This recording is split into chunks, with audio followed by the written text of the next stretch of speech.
Hello and welcome to episode 10 of In Isolation, UK Climbing's competition climbing show. Charlie Bosco here with Natalie Berry and Mike Langley. And joining us for this very special 10th episode, who thought we'd ever get this far 10 weeks ago, is Campbell Harrison, frequent guest in the IFSC commentary booth and Team Australia climber and World Cup semi-finalist.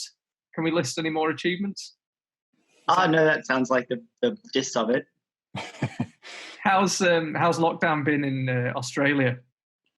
Yeah, pretty good. We never went into full lockdown, so we've always been able to move around to some degree, but like depending on what sort of reasons you had, the fines could be pretty heavy, and there was, of course, no climbing unless you had a home wall or anything of the sort. So it's been pretty rough at times, but you know, life goes on. You make it work.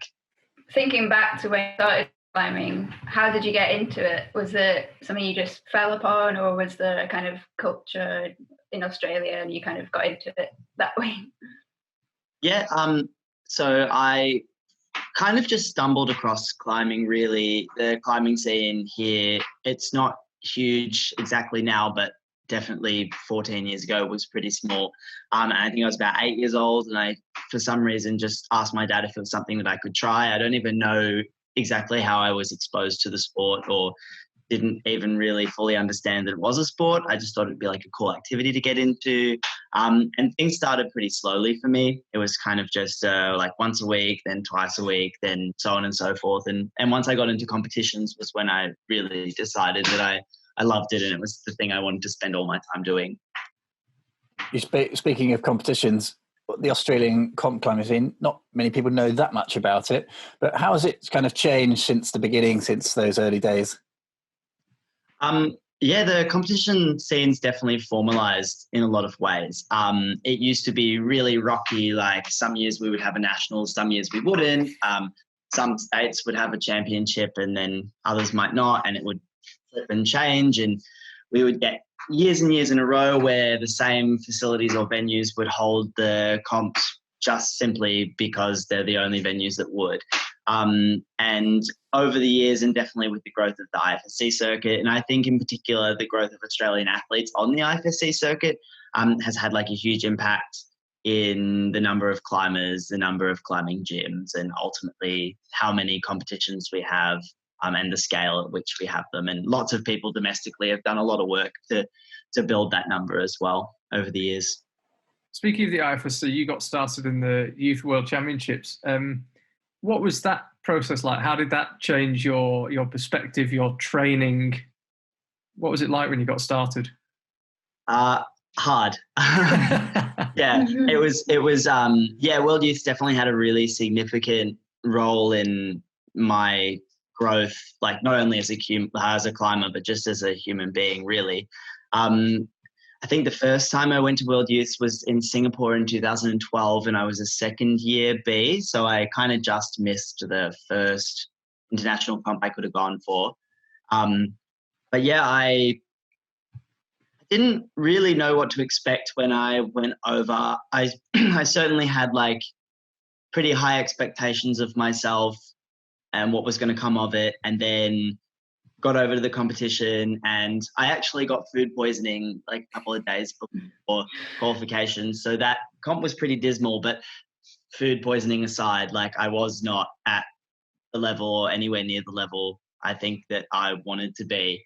And it took a couple of goes before I really got a hang of it per se, like a couple of comps before I was able to get into the semis and like really feel comfortable and confident climbing against an international field. Yeah, I think every year having the World Youth Championships to strive for, especially with a comparatively small competition scene domestically, like really gave me a sense of purpose in my training. And every year I would ramp it up and like kind of add new things and experiment in lots of different ways. And I think it was really good in making me like a determined young athlete, which I've been able to, transition into my open career. I think in sport and life, you kind of become who you hang out with. When you went to the Youth Worlds, did you suddenly realise how good other people were, because I guess in Australia, and there's a little bit of this in parts of Britain, where if you're the best climber at your gym, you must be good. Mm-hmm. And then suddenly you go to youths and you think, oh, actually, this is what good looks like. Yeah, and it feels like every single time I go overseas, like every competition, every training session at the gym in Innsbruck, wherever I might be, I see something new, like some new level of climbing or some new way of moving that I hadn't thought of before. Like there's just the capacity to be good at climbing is just so open-ended, really. The Australian team always seems like one of the most fun-loving and relaxed teams to be on. Like I remember you had inflatable kangaroos and koalas at the World Youth Championships and stuff. What's it like traveling with them and competing together? You must all be really good friends and it must be fun.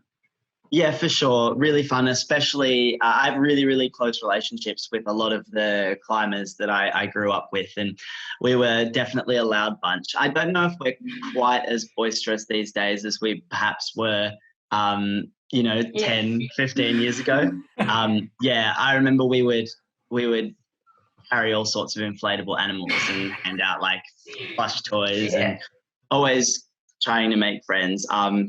But yeah, no, traveling with the Aussie team is really fun, and it's been really nice over the last few years as we've been able to get access to more support from our national federation and the government, that we've been able to spend a little bit more time together in like shared accommodation and training camps and that sort of thing. And that's been really, really good to developing like a cohesive team. And I think that's really, really important in, getting success as a nation at an international level. So yeah, it's been really, really good to see the growth. Sounds like you've been building up some amazing moments in the memory bank at the IFSC and competitions in general. But do you have one moment in particular, or any favourable moments that will be there? You'd love to tell the family about in the future. I guess as far as like my own personal achievements so far, like my first World Youth Championship semi-final actually was probably, even to this day, it was so long ago, but probably one of the highlights of my competition climbing career, just because it was something that I strived for with such focus. Like it was a really, really big goal at the time. And then of course, like making open semi-finals was a really big deal for me, and something that hadn't been done by an Aussie for a little while in lead climbing. Yeah, that was in China? Yeah, that was in Wujiang in China in 2017. So by the lake. Did you have a celebratory jump in the lake at Wujiang? I did not. I don't think you'd be talking to us now if you had done. I don't know how safe that is. I've seen some of the creatures in that lake. I'm not so keen. No, thank you. Looking at your competition career, and you've already mentioned you spend a lot of time here in Innsbruck. What are the training facilities like in Australia, and do you kind of travel within your time zone, New Zealand, China, Japan, to try and find something new? So as far as training facilities in Australia go, it's definitely growing a lot. We're having a massive boom in the number of climbing gyms, sort of, trying to catch up with what you might see in Europe or Asia. And I think as far as facilities go, like the quality of the gyms is really high these days. There's a lot of competition between them all. I think the problem more comes with the standard of the routes, like the grades specifically. It's really, really hard, especially to train for lead. It's really difficult to find anything much harder than 8A in maybe even 7C plus in an Australian climbing gym. So it's really, really important to move around a lot domestically to a degree, but for the most part, I think it's difficult to be successful on the World Cup circuit without spending your time either in Japan or somewhere in Europe to get access to that level of climbing. You can build the base at home, and it's really easy, to train and be strong, but to be proficient at climbing that level of routes that you need to be able to climb for a World Cup, I think you have to get experience overseas at this stage, but it's changing. So, that might not be the case in 5-10 years. We might have the facilities that we need, which I think is looking that way. And moving on to a slightly different topic, you're very open about your sexuality on Instagram. You said you didn't come out as such, you just kind of organically discovered your sexuality. But before you came out more publicly on Instagram, what was it like competing and training in a sport that traditionally has been seen as quite macho? What was that like for you? Yeah, that's a really good question. I kind of figured out my sexuality from quite a young age, and then it was just a kind of natural progression to like making that a part of my life, like outside of just myself. My climbing spaces were actually some of the first spaces that I was able to be open about my sexuality. Like, I think the first time I ever really like spoke openly about about being gay was in Noumea in 2014 with the youth team, just sitting around with some friends. And so in a lot of ways, climbing's been really, really welcoming, especially within Australia. It's definitely a bit of a macho heteronormative culture, which can be tricky to navigate. I'm lucky that I'm an extrovert and I tend to, navigate social spaces easily. So that's definitely helpful. But yeah, at an international level, it's probably been a little bit more tricky. I think there's a bit of a mixing pot of cultures that you have to contend with. And whilst I wouldn't say I ever feel unsafe being open in who I am, I definitely at times maybe feel like it's less appropriate or less comfortable to, fully express myself, whether it might be, who I'm dating at the time or anything of the sort. So, it's tricky, but for the most part, I think it's been a pretty welcoming space and it's definitely getting better as we go by. You mentioned, was it 2014 where you started telling some of your teammates? Since then, have you found the whole process empowering at all? Like in a sense, as a person, as an athlete, just competing? Definitely, the process has definitely been empowering in a lot of ways. I think I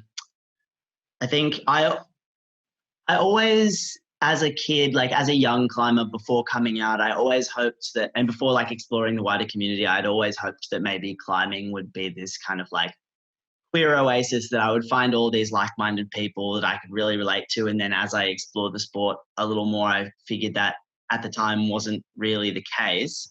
And so it became really, really important to me to be very, not necessarily outwardly vocal, but honest and open with who I was, because I know that me as a young climber would have, killed for a role model like that within the sport. And so I think seeing the role, being able to take a role in incorporating diversity into climbing spaces has been a really, really empowering process, which I've gained a lot from myself. Yeah. And you posted recently on Instagram that did you get some abuse in a park recently when you were walking holding hands? We've talked a little bit about what the climbing community is like. How different is the climbing scene for a gay man versus the wider world? That particular incident was just a little bit of harassment, essentially, some guys thinking they were being pretty funny, which happens sometimes. It's kind of just part of it, unfortunately, and it's never to a degree where I feel like I can't express affection to my partner in public, but it definitely, makes it sting a little bit sometimes. Like I said, my experiences are generally positive, which I'm really grateful for. I can't really think of any times where I felt like I am not welcome in climbing as a gay man or any other label I might identify with. I think it's generally a pretty welcoming space. I was just going to say, it's more of a point than a question, but one of the things many people ask me about why climbing is becoming so popular and why the gyms are becoming so busy, and one of the main reasons I give is because it's so inclusive. And this kind of feeds into that quite nicely. And just going back on Charlie's question a little bit, is am I wrong there? Is it as inclusive? Like where we work in London, anybody from any walk of life can get involved, and once you're on the mats, everybody's equal. Everybody's just getting amongst it and climbing and trying to do their best, cheering on each other. And I kind of hope that that's the same for you. Yeah, I mean, like I said before, I guess I have a lot of privileges that allow me to exist very comfortably in climbing spaces, like being white, being a man, being extroverted as I am. Like, so for me, like I said, I've had very positive experiences in the climbing community. I know that for some people, climbing can be an intimidating space. I think that's how it is in a lot of sports. It's generally quite characteristic of sport in general to be more welcoming to the sort of cis white male norm, unfortunately. But like that said, I think climbing does have a really wonderful like aspect to it that, once you step out onto the mats, everyone's the same. And there's a range of different difficulties and skill sets that can be explored within the same spaces within gyms. And there's some really wonderful groups. Like we've got the Climbing Cuties here in Melbourne, which is a queer and trans inclusive climbing space that's doing amazing work to bring people of all different walks of life into climbing and people who weren't involved in climbing otherwise. So, and also being a very young sport. I think these are all factors that allow us to really set a solid foundation to be an inclusive place for all different people that a lot of sports don't have that privilege yet. So yeah, I think I think we've got a good thing going in climbing. You say you like to use your platform to discuss queer issues, but some people might think that by discussing issues about sexuality, you turn it into more of an issue. How can people in the climbing community be better allies for LGBTQ plus people? Yeah, I think, well, with the point of politicizing sexuality, that's a really interesting one, because I think for queer people, we see sexuality politicized all of the time. We live in a world that doesn't necessarily conform to what we know ourselves, and so like we're always seeing straight couples in every walk of life, and so it's just nice to be able to express ourselves with that same freedom. And so I think that's kind of what I like to project with my social media and just with my as a person, that I can exist freely in every space. To be a better ally, I think a lot of it really just comes down to, I think one of the most important things is language. You never really know who you're surrounded by. And I think it's really important to speak in a way that be welcoming of, anyone who's in the circle who might not be as open about who they are. And just knowing that even things said in jest can perpetuate a culture that can be negative for not only queer people, but people from all sorts of walks of life. So I think that's kind of the most important thing, is just to, not to make the assumption that we're a group of others, that, that we aren't climbing amongst you and you just might not know that we're there, sort of thing. So yeah, just when you hear the wrong thing, calling it out and you're taking it seriously as something that does affect people, I think. Yeah, I'm sure, just following on from that, I'm sure you've watched every second of every episode of In Isolation, but just in case, we spoke to Kyra Condie last week, and obviously she's from Minneapolis, which right now is having some pretty terrible social problems.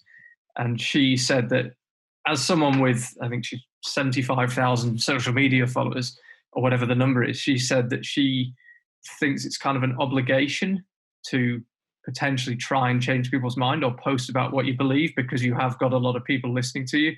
Do you see it that way, as an obligation to try and change minds, or do you just take enjoyment in being open about who you are? Yeah, good question. I mean, I definitely don't have the same social media following as Kyra. Who does? Not many people. Yeah, I wouldn't say I feel an obligation. Definitely nothing that's like not an extrinsic obligation. But I definitely feel a sense of responsibility for people like me. I think for a long time I didn't see myself as somebody who would be so open and vocal about these sorts of issues.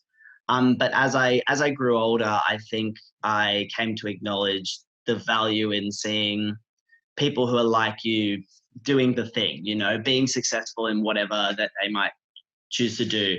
And it sounds like such a small thing, but in reality, to someone who may be either struggling with their sexuality or comfortable in their sexuality, but living in an environment that might not be so, seeing someone just getting on with their life, living freely, living happily is really, really powerful. Something that I wish I had more of as a young athlete. And I think I have a unique opportunity to provide that to other young climbers or other young people who might not have that otherwise. Do you think like growing up in Australia has helped in some way? I read that it's one of the most queer-friendly countries in the world, and it seems like a very progressive, very inclusive country. I think you touched on it before a bit. What do you think to that? Has it helped you? Yeah, definitely. I think I'm really lucky in that regard that Australia is a very welcoming place for queer people. In the same sense, you know, we only saw marriage equality become legalized I think it was in 2017. And I was overseas at that point, so I didn't experience the brunt of it, but I know there was a lot of harsh propaganda broadcast on various media platforms. I think it was a really, really tough time for a lot of queer people in the community. But like that said, in my lifetime, I've never felt that being gay wasn't something that was okay, you know, that it wasn't something that I would be able to do openly. So I think I'm really, really lucky to have grown up in a place where that's the case, because a lot of people don't have that same privilege. It's absolutely awesome to hear you talking about these subjects openly. I'm just going to move the conversation along and back to climbing a little bit. And it's surprising in many ways that you don't have a few million social media followers, because you've joined Charlie and I in the commentary booth a few times, and usually that just explodes people's followings. Is it something you like doing? We're always very grateful for you to be there. Do you enjoy that side of the sport, getting involved in the media and kind of contributing? Yeah, I actually love being in the commentary booth. Like, I would do it all the time. Obviously, it comes with its challenges. I don't think you can really acknowledge how difficult it is until you've actually done it. Like, being able to like hold a conversation and say interesting things while also keeping track of all the scores and everything that might be happening and around is really, really hard. So like hats off to you guys who have to do it all the time. But I love it. I can't get enough of it, honestly. I think it's so much fun. Yeah, I was going to say, is it something you've done nationally as well? Yeah, I've done a few almost single-handedly, like our youth nationals and a few competitions here and there, whether I've been injured and open nationals, that sort of thing. So I've done a little bit of it over here. It's hard to balance with, you know, wanting to compete in the events as well. But yeah, I've tried to get involved when I can. Yeah, I have to say, Campbell, and obviously I'm not just saying this because we're on this call, and I've said this to your face, but you are superb, and we get lots of people helping me out in the commentary booth, and for some of them it's a bit of a fun experience every now and then, but there's not many people I would say should pursue it as a job, but you are absolutely one of them. Oh, thank you. That's really lovely of you to say. No, but I always appreciate you doing it, and it's always an easy win for me to get you on. So anytime, I mean, I guess you're going to make every final from here on out, but oh yeah, if you don't, I won't have much time for commentary, you know, here on out. But maybe I'll stop by for an interview, you know. I'd appreciate even 30 seconds. So the Oceania Continental Championships were due to take place in March, I think it was, and then they got postponed. But there was this period of limbo where nobody really knew what was happening. What was that like for you? to be training but not really knowing when it was? Yeah, stressful. I think the lead up to Oceania Championships was definitely a period where I was already feeling quite burnt out. Like, we hadn't really had a break with our domestic season often landing in the World Cup off season pretty much right afterward. It was, I was definitely very tired, and it was really hard leading up to the competition with coronavirus cases growing. I suspected that the comp wasn't going to happen as scheduled, but we didn't know. So, still getting into the gym, putting in the same amount of effort, like, to be ready to qualify for the Olympics. And then it was initially cancelled, which for me personally was really stressful because I have the highest Oceania ranking from Hachioji, which means that if continental championships don't happen, from my understanding, I get the continental spot for the Olympic Games. There was a period where it was cancelled and then postponed and then cancelled. We weren't really sure. And so now it's been scheduled to be held at the end of December, which is good because it gives us lots of time for gyms to open and, like, build a base and really get back into proper training again. But yeah, in a word, it's been stressful.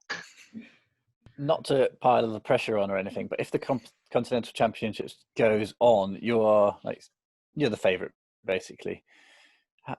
How does it feel? How does it feel, do you think? How does it feel? This has got awkward. How does it feel to be the one to watch? I don't know if I necessarily feel like I'm the one to watch. I'm one of the ones to watch. But yeah, there's definitely being one of the more active national team members on the international circuit, especially in the men's. There's a certain degree of pressure from friends internationally to qualify for the Olympics. And I think maybe a limited acknowledgement of the actual standard of climbing in the men's field. Climbers like James Cassay, Tom Farrell, Tom Halloran are all exceptional climbers. Sam Bowman, Ben Abel, the list goes on. Basically anyone, there's a huge list of climbers in the field who could potentially take the spot. So there's definitely some pressure, but all any of us can really do is just try our best to be prepared for the day. And it's such a small margin that, I think you have to be forgiving in, like, what you expect from the event, especially with the combined format and the kind of dice roll that it can be. Yeah, I'm just thinking about the only comp we've been to this year was the Pan Ams in Los Angeles, and oh man, there's stories there of people that just kind of fired up the rankings unexpectedly or fired down it. You're right to have that approach, to have that perspective on it, because it's changes an element so of lottery. Especially with, like, the way that speed factors into the finals format. Like, you have one bad run, and depending on the skill set of the field, like, your Olympic journey could be over then and there, which is terrifying. But yeah, so all you can do is really just, like, go into every session with a positive mindset. You're going to do everything you can, and then hopefully it works out. And the lucky thing is that if it doesn't work out, life still goes on. There's still a World Cup circuit. There's plenty of climbing to be done. Yeah, and hope it does go ahead in December. And I am available if anyone in rainy European December wants to send me down to Sydney for a couple of weeks of sunshine and working on the event. Terms and conditions apply, but I am. But what are your plans until you get to climb? I mean, can you structure your training right now, or with so many unknowns? Yeah, to a degree. I think I like, to be perfectly honest, I definitely used it as an opportunity to take a little bit of a mental and physical break. And the, like, taxes of being in lockdown were definitely really hard for me. I'm someone who's go. I'm always going all the time. I'm always on the move. And then all of a sudden to be, like, trapped in the apartment was tricky to navigate. So it's been like a growing and learning curve, adjusting to that lifestyle before I even considered factoring training back into everything. But yeah, things are getting pretty smooth now. with some limited access to some climbing on a home wall and a fingerboard and that sort of thing. So finally being able to like resume somewhat normality in my training schedule, and it'll just be a matter of like getting back to that base and then building on it. I was having a discussion with one of my teammates about how the event was cancelled, I think 2 weeks out from the scheduled date. And so we kind of knew what sort of shape we were in and how our training had prepared us for the event at that point. And now we have like a really unique opportunity to have a do-over and see exactly what it is that we would like to change. And so I'm trying to use that to shape my training plan to get ready for the event in December, which fingers crossed will go ahead. One other inspirational side of your story as a climber is actually your father. Your dad is a paraclimber who's competed at the IFSC. Seen you guys out there. I think it was in Briançon. We saw you both out there together at the paraclimbing World Championships. Can you just tell us a little bit about that story? Because it's another amazing part of your makeup. Yeah. So Dad's definitely an inspiration of mine for sure. So essentially when I was younger, he had a motorcycle accident, which did some damage to his lower spinal cord and affected his power and mobility in his lower body. He was initially told that he would never walk again, actually, which I think is often the case in those sorts of incidents. They give you the worst case scenario, but nevertheless, he was bedridden and in hospital for the better part of a year, maybe 9 months or so. And just slowly but surely over the course of that period, he learned to walk again, from just the like wiggle of pinky toe to wiggling all his toes to wiggling his foot to now he, you would barely know that he had a disability when you're just seeing him walking around. And he's always been heavily involved in my climbing, like driving me to competitions, judging, belaying, etc. But he had written climbing off as something that he wouldn't be able to do. He's felt that he didn't have the necessary skill set due to his disability to be able to like even really give it a go and enjoy it.